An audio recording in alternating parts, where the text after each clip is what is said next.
So I thought of doing a video that's slightly different from my usual topics, which are a lot more technical and pertaining to the local domain of fitness and how to go about techniques, nutrition, and things like that. I just wanted to address an issue that's primarily psychological in nature, especially pertaining to the thought process of young people, of seeing so many strong people around them. That ends up interfering with their own reward system and ends up interfering with their personal enjoyment when it comes to the gym. So they end up thinking that gym is something that must be done for the sake of achieving, which is just one small part of it. But if we are too focused on getting the end result, then it kinds of becoming the opposite of self improvement. And so, coming to the main, in the last 5 to 6 years, around the time of lockdown or so, it seems that there's more and more people who are hitting these impressive numbers on social media, such as Instagram, TikTok, YouTube Shorts, that are way beyond the scope and reach of most people, even fitness professionals, let alone the average person. There are these 17-year-olds that are coming up every day, benching 7 plates.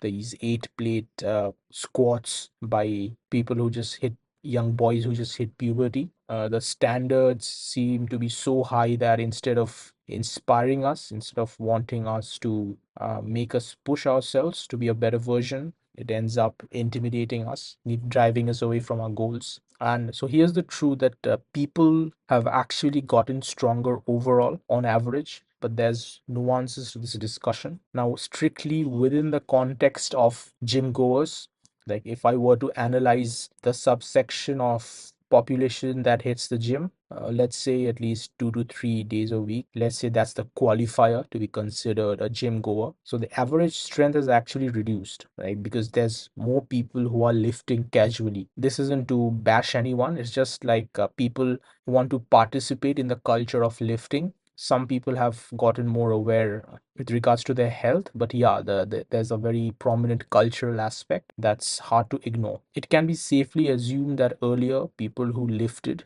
were in a certain distinct category, a certain level, in the sense that they were sufficiently serious, right? So they used to cross a certain threshold of how serious they were with training on average, right? And so there used to be a huge rift between lifters and non-lifters. The middle band, it used to be a lot emptier than it is today. This isn't to say that it wasn't populated at all. Of course, it varies from different parts of the world, right? Like in my part of the world, it was kind of absolutely empty. And so, with more people casually working out, this band got populated with time. So, if I were to say this in a practically understandable way with an example, sort of mathematical way, let's say you pick two people, two gym goer, sorry, from one from 2015 and one from 2025, so 10 years apart. 2025 is the current year, so the chances are that the person from 2025 is going to be weaker on average, and conversely the person from 2015 is going to be stronger on average, simply because of that middle band I'm talking about. So because there's more people who are casually hitting the gym, that number has increased, and so there's a dip in the average strength within the population of gym goer. But if I were to expand this population, so instead of considering only the subsection of society that hits the gym, if I were to consider the entire population,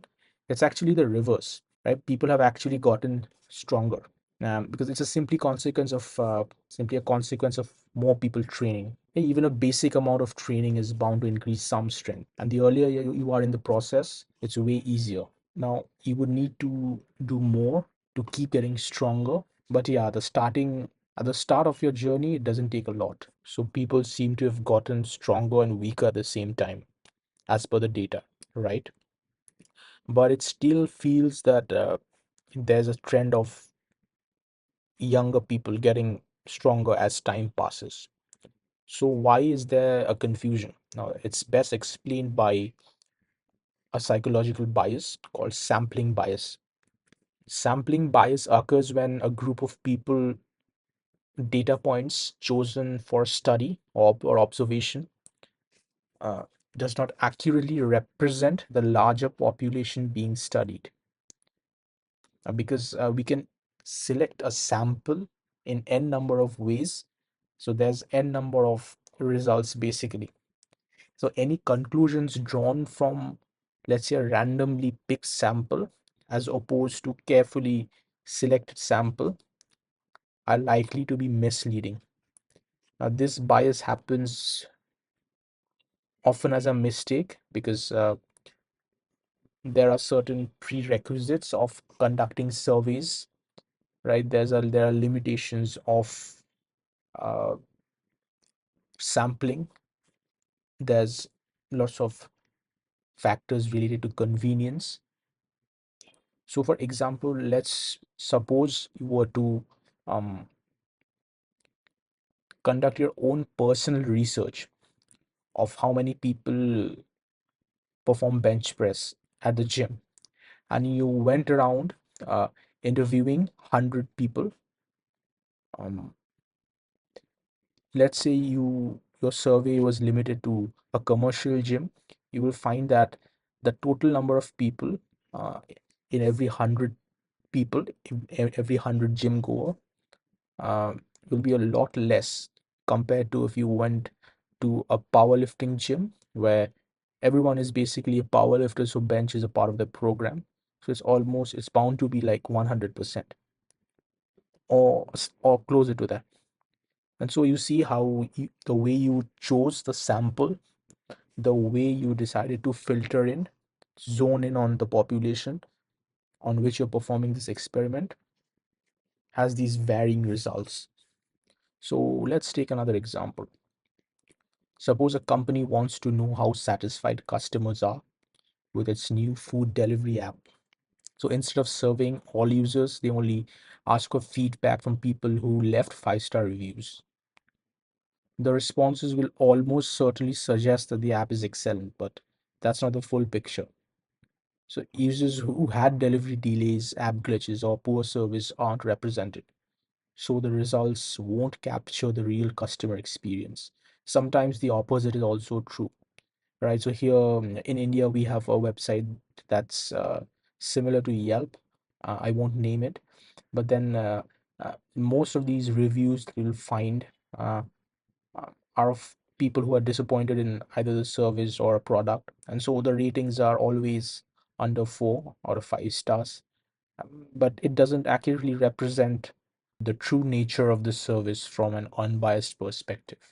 Simply because people who got angry or who felt the need to kind of vent out their anger went to that app to put a review. But most people who actually um, were satisfied with the product couldn't be bothered to give a review. Now, this ties in perfectly with negativity bias, which I'll discuss later. But just to put it shortly over here, it is just this human tendency to remember negative things better than positive ones. And so, if I were to compare a positive incident to a negative incident, let's say in the same time frame, let's say in the same day, so the mind gravitates towards reacting to the negative incident basically. And so we tend to recall more of insults than say praises. So thinking about constantly negative things more than positive ones. And so there's this need to consciously be positive because of this limitation of the human mind. But yeah, this example of people leaving either overly positive or negative reviews is primarily an example of sampling bias. So the sample of people who are reviewing are either uh, towards the positive side or negative side, right? So it distorts the way we perceive information. And so, in order to get a very unbiased idea of a certain data set, we would have we would actually have to actively eliminate this bias, basically, right? But as per the data at the extreme level, at the elite level, uh, people have definitely gotten stronger over the years, like it happens in any sport. Uh, it's just that we are able to see these lifts at an unprecedented rate, uh, thanks to social media, with more resources out there, with more popularization of fitness, powerlifting, strength sports in general. There's just more people training to be stronger. There's more people starting out even younger than the previous generation. Um, like I remember there used to be a bunch of 18-year-olds that had above average physiques, and we used to consider that impressive in my locality. I mean, I would say in my city, right? And as someone who started lifting at the age of 21, so 18 is already young for me. Now imagine you spend a few years and see 14, 15-year-olds do that. So um, that's really something that's hard to ignore. Now there's definitely going to be a ceiling or a flow in that regard. There's going to be a saturation. Of course, there's a certain age below which people aren't going to really put up numbers simply because of things like body size and hormones and whatnot. But younger people are simply able to leverage puberty, the increased hormonal output, the overall growth spurt, kind of to slingshot their potential to a zenith that's out of reach for most people, or at least very difficult. And then there's a lot of information out there that's very optimized, and so you don't have to learn the ropes, make too much, I would say, spend too much time making mistakes. And so that kind of optimizes this s- strength, I would say, growth even further. Now, this all sounds very discouraging for anyone just trying to improve themselves. But it is what it is. It has become a culture it has become it's something that can't simply be ignored. So there's also a part that now coming to the lie part of the equation. Now let's define what I mean by lie. So what I really mean is the half truth that we are exposed to on a daily basis. All right. So social media has made an impact that's unprecedented in the way we look at things. Our overall attention span has changed, and in the recent few past few years, there's this trend of consuming short form content. And I recently got into creating YouTube shorts, even though I wasn't a huge fan of that. But I suppose you'll have to do certain things to expand your reach. But anyway, um, so the algorithm can feed us almost anything that it wants to, and based on the trends, that's the filter that influences us. All right, and so this sample space of let's say reels or YouTube shorts will create this sampling bias in our brain. And so if you are constantly fed videos of people doing impressive lifts, it's going to kind of skew up your intuitive kind of statistics that how many people in every 100 are actually putting up impressive numbers. And if you were to go to a normal gym and watch 100 people, that's the number that's going to be really low, if at all. Right? Of course, the chances of you running into an elite power lifter is almost none. But then that's all you see when you're opening social media, right? So there's this extreme difference, and our brain can't really tell the difference. Like this at the subconscious level, you can't really tell whether it's happening in real life or it's just limited to social media. Of course, these aren't fiction. This is happening in real life, even though it's out of reach. So what I'm trying to say is that we have these psychological blind spots, right? So there's two other biases that I thought that I'd discuss in this video that also influences the way we filter in information. And I thought that this is a great way to kind of teach uh, certain aspects of psychology uh, that's pertaining to fitness. So that is the number one is confirmation bias. So it's a common mental shortcut where people favor information that supports what they already believe, right? And they also simultaneously ignore, downplay things that are against those beliefs. Now, it definitely has something to do with one's ego, but it's also kind of the way we are wired. So once someone forms an opinion, they often start filtering the world through that lens, which makes it harder to evaluate new evidence, right, from an objective standpoint. For example, let's say someone believes that drinking coffee late at night doesn't affect their sleep. They have some nights where they sleep well after drinking coffee, and they'll filter in those days as a confirmation of this bias. But on days, let's say they actually struggle to fall asleep after coffee, uh, they might blame things like stress, things like higher core temperature, anything basically except the coffee. Now, this is a selective way of interpreting evidence that reinforces their original belief even when the full picture suggests otherwise. So, how is this relevant to our discussion? See, once you're convinced that there's lots of people who are constantly uh, putting out these elite numbers, your mind will gravitate towards filtering in those information. Not that there isn't an increased trend objectively, it's just that you will simply ignore the average lifts, and simply the total number of average lifts won't even pair up with the number of elite lifts. So if you see 50 elite lifts and 50 normal lifts, your brain is simply going to ignore the normal lifts. Same thing with, let's say, tall people, right? So how many people do you know who are really tall, right? Or whatever you consider tall to be, whether it's above 6'3".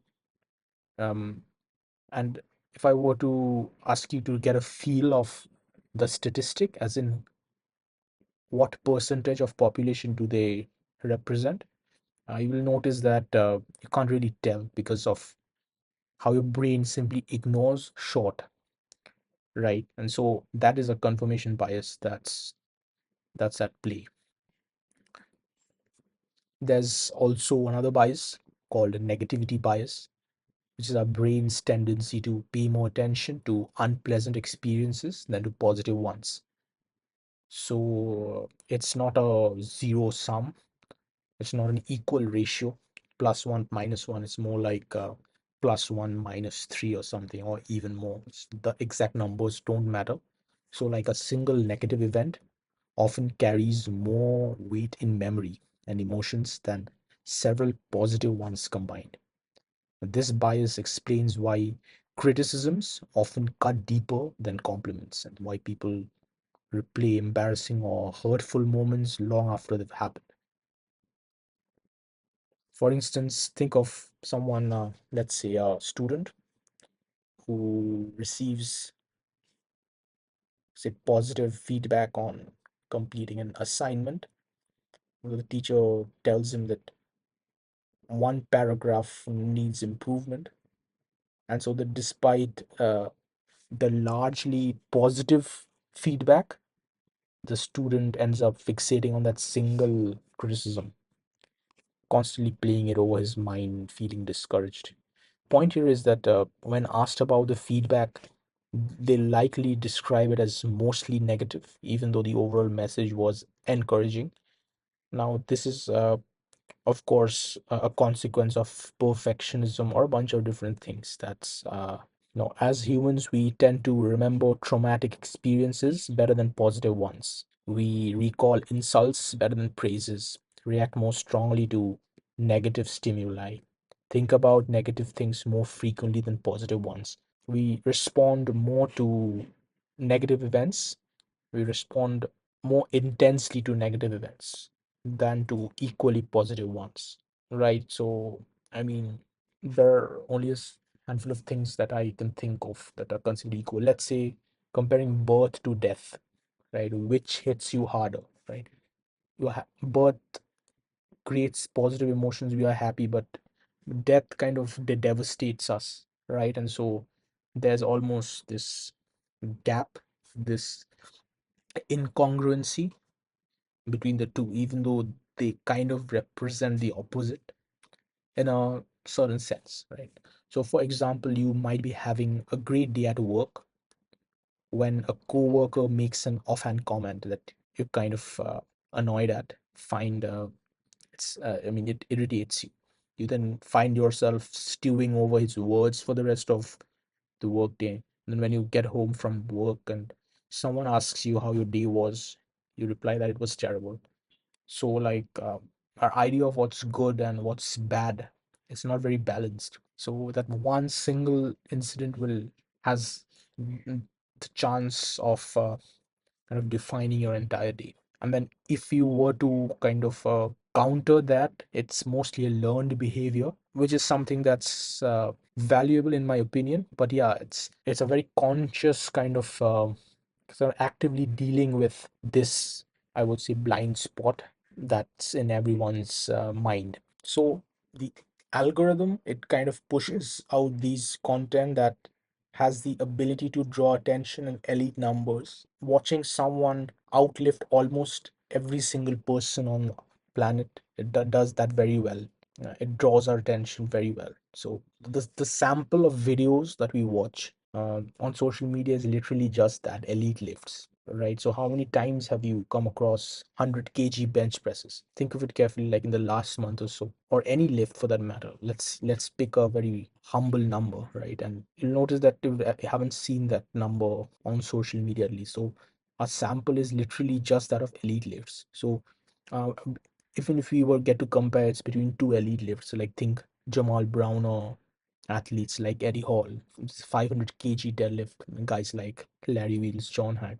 Of course, recently Hafthor Bjornsson broke the world record. So these things keep happening, and our mind kind of thinks along those lines more than what's possible in a very localized context. Also, the brain doesn't really concern itself with stats, and so even if these numbers are statistically 0.0001%, all the lifts, let's say, you can't really tell the difference if a few zeros are missing from in between.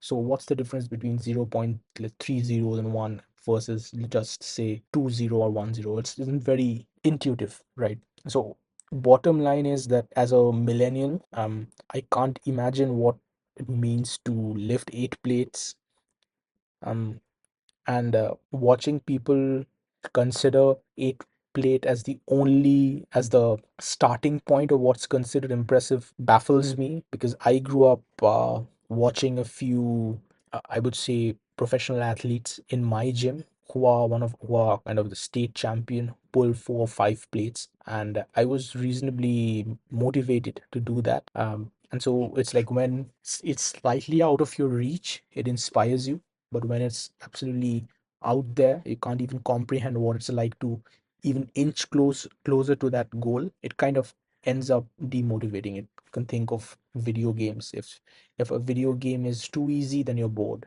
If it's unbelievably difficult, can't cross a single level, then again it's the same thing. But if it's the right amount of difficult, it creates this kind of a dopamine circuit, and so you end up constantly playing that game, right? And so it's kind of out of that sweet spot. The only upside perhaps um, is that your thought process, your biases, all of your insecurities are kind of transparent, like it's all open. It's a very common problem. It's social media, it's a 2025 problem.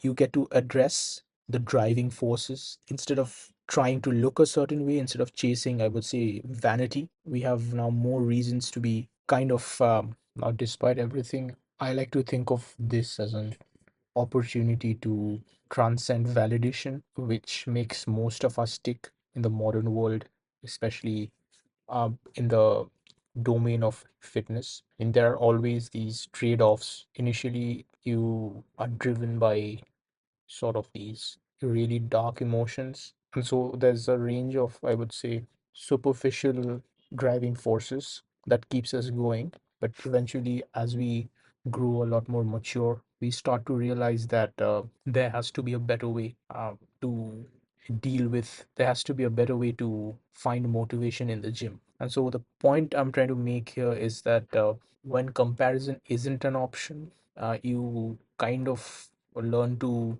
put aside your ego and think from perspective of pushing yourself a little bit every day. So it's like there's nothing more left to lose in some sense, right? And so I don't know how many of you rely on the mindset of wanting to beat someone else, or whether it has worked out for you. If it has worked out for you, it's not something that I can relate to, at least because I tend to overdo things. Like, for example, let's say if I'm really trying to chase a certain number, I get lost in the number itself, especially if the number is quite far away. And so there's this part of me that wants to constantly basically break plateaus. And instead of sticking to a program, I find myself running into a brick wall, so to speak. And so I hope this part made sense. But yeah, if you have any other doubts, or you simply want to share your thoughts on this topic, make sure to comment down below. And I also provide one-on-one coaching. If you're looking for some help, the information will be there in the channel description. Stay tuned for more.